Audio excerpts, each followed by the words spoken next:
Welcome to Noir Alley on Turner Classic Movies. I'm your host, Eddie Muller, here again at the Grand Lake Theater in Oakland, California.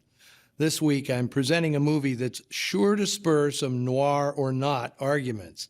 It's Hangover Square, a 1945 offering from 20th Century Fox that's set in London during the Edwardian era, 1903 to be precise.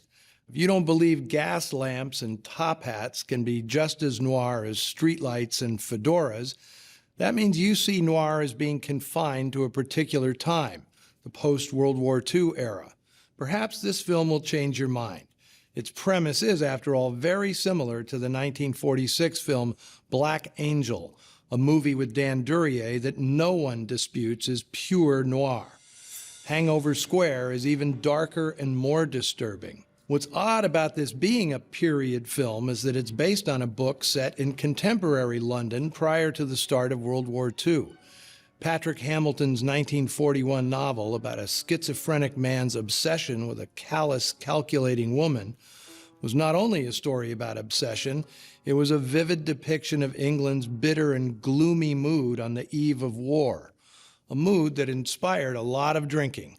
In fact, the title, Hangover Square, is a cheeky pun on London's Hanover Square, where the story's action takes place.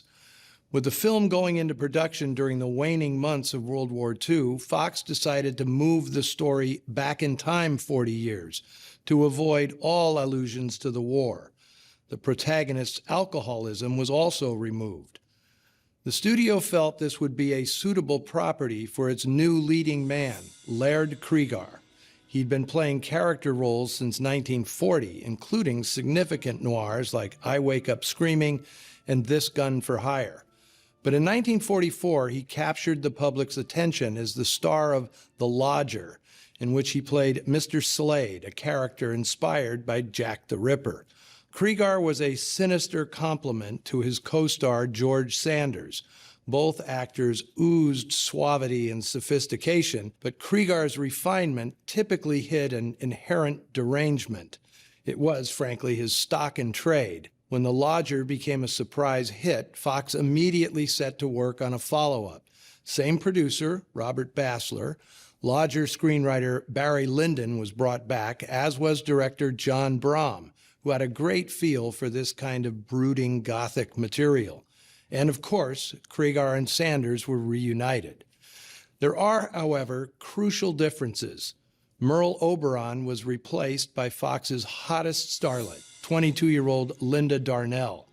And Cregar, whose 300-plus pounds made him a natural heavy on screen, used this film to prove he could be a romantic leading man.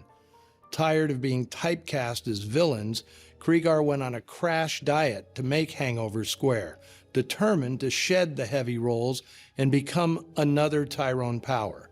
It would have tragic consequences. The biggest and most important difference between The Lodger and Hangover Square, however, is the musical score. In the rewrite of Hamilton's novel, the main character, George Harvey Bone, was turned into a composer, one who plummets into a fugue state when he hears any discordant sound. It's the metaphorical replacement for blackout drinking. Well, this change necessitated the involvement of someone attuned to the classical music of the era. That someone was the great Bernard Herrmann, who was thrilled to be part of a production from the beginning, rather than being summoned at the end to score an already finished film. Herrmann created an intricate and compelling score, one with separate musical motifs for the various characters, and all of it eventually converging in the spectacular performance of his Concerto Macabre, an exceptional creation that dictated how the movie's climax was directed, photographed, and edited. It's a stunning finale. Is it noir? You decide. What matters most is what could have been a mere knockoff of The Lodger is, thanks to the inspired work of all the collaborators, a truly remarkable film. Here is Hangover Square.